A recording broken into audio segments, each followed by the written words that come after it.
le duc de Sussex continue de dévoiler des détails sur sa vie privée et a parlé à un expert en traumatisme. Le prince Harry a évoqué la mort de sa mère et la façon dont il a géré la sortie des mémoires du prince Harry intitulé Le suppléant. Spare ne veut pas dire qu'il a fini de se confier sur sa vie et son passé compliqué, comme il l'a encore récemment prouvé. Pour sa première prise de parole publique depuis que lui et sa femme Meghan Markle ont été expulsés de Frogmore Cottage, le père de famille a décidé de parler au docteur Gabor Maté. Ce docteur canado-hongrois est un spécialiste des addictions et des conséquences que peuvent engendrer des traumatismes et le stress post-traumatique.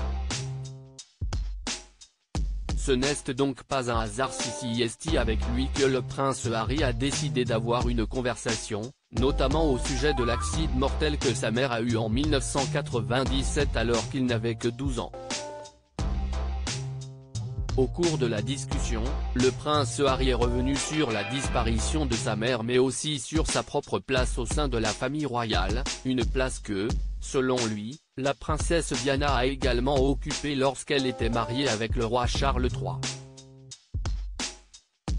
C'était bizarre de se sentir dans cette bulle, et je sais que ma mère ressentait la même chose. C'est une des raisons pour lesquelles il a voulu s'exprimer à ce sujet. Maintenant je comprends, mais à l'époque je ne comprenais pas du tout. J'avais l'impression que mon corps était dans cette bulle et ma tête était à l'extérieur. Une bulle dans laquelle il ne s'est jamais réellement senti à sa place, et qu'il a oppressé une grande partie de sa vie. Le prince Harry, j'étais coincé dans ce monde. Le prince Harry a ajouté que sa rencontre puis son mariage avec Meghan Markle est un des éléments qui l'ont libéré.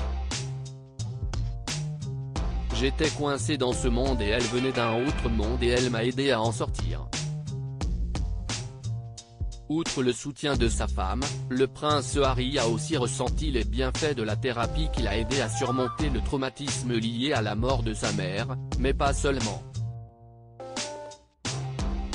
Quand j'ai trouvé mon psy et que j'ai commencé à parler des traumatismes subis par le Harry que j'étais à 12 ans, ça a débloqué plein d'autres moments.